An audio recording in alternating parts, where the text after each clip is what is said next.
Hi, Michael Harvey, storyteller here, with a short extract from a TED Talk by Isabelle Allende. We're going to be looking at different modes that she uses, also comment, character point of view, and embodiment as well. Let's have a look. In the green room, I received my uniform. In the green room, I received my uniform. That's an oral form of speech. She starts with the situation, in the green room, and then says what happened. Usually you'd put it the other way around if you were writing, but storytelling is like film. We need to set up the stage before we describe what happens. In the green room, I received my uniform. It was not the kind of outfit that I normally wear, but it was far from the Michelin Man suit that I had anticipated. Not bad, really. I looked like a refrigerator. But so did most of the flag bearers, except Sophia Loren, the universal symbol of beauty and passion. A really nice bit of embodiment there. She's only embodying about 10%, but she becomes Sophia Loren. And as she becomes Sophia Loren, she says the words, the universal spirit of passion and beauty. And there she is, being it right there. Sophia is over 70, and she looks great. She's sexy, slim, and tall with a deep tan. There we are. Description, detail, clear and simple. Now, how can you have a deep tan and have no wrinkles?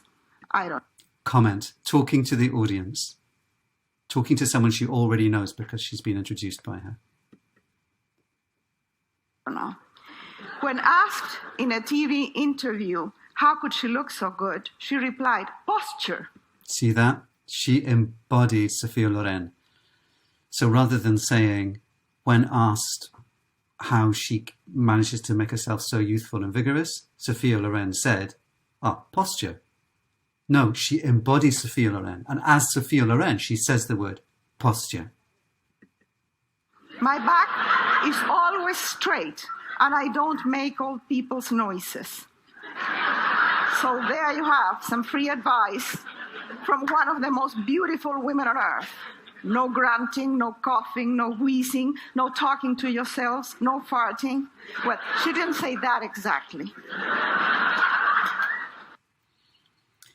So when she says so, you know we're coming to a conclusion, especially if so comes with a finger. She makes this conclusion and she slightly undermines it at the end with a little comment saying, well, I don't think she actually said that.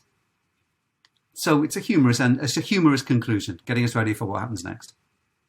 At some point around midnight. That is a connective. It's quite a long connective. You could say, and then, suddenly, and so on.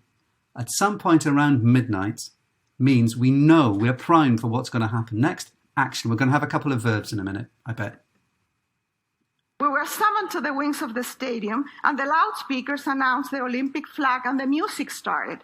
By the way, the same music that starts here, the Aida March. Sophia Loren was right in front of me. She's a foot taller than I am, not counting the poofy hair. She walked elegantly. There we are, lovely embodiment of Sophia Loren. Like a giraffe on the African savannah, holding the flag on her shoulder.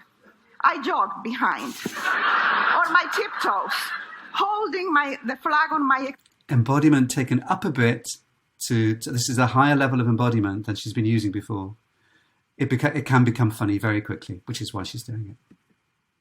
Extended arm, so that my head was actually under the damn flag. All the cameras were, of course, on Sophia. That was fortunate for me, because in most press photos, I appear too, although often between Sophia's legs. A place where most men would love to be. Nice big pause. And she makes that a conclusion. She uses the finger. She's quite fond of doing that in order to close a section. And then she leaves a longer pause than normal, ready for the next launch. The best 4 minutes of my entire life were those in the Olympic Stadium. My husband is offended when I... And she embodies her husband, the poor guy. Say this. Although I've explained to him that what we do in private usually takes less than 4 minutes, so he shouldn't take it personally. I have all the press clippings of those 4 magnificent minutes because I don't want to forget them when old age destroys my brain cells. I want to carry in my heart forever the key word of the Olympics, passion. So there, again, she's physicalizing a full stop with her fist. Passion. This is what her speech is about. So here's a tale of passion. So here's a tale of passion. There's a really clear announcement that she's going to go into a tale of passion. She's already talked about a couple of taboos, farting and sex. So now that we've got bodily functions and sex out of the way, she can really tell the truth. So she's preparing the audience to go somewhere really, really quite tricky. And I reckon that little comment about when old age destroys my brain cells is a comment to the darkness that she's about to introduce in the rest of her speech. I thought she is delightful. She's very ironic. She also plays high status, but we like her. She doesn't laugh when we laugh. Myself, if I get a laugh from the audience, I tend to join in. But no. She's there to tell the story.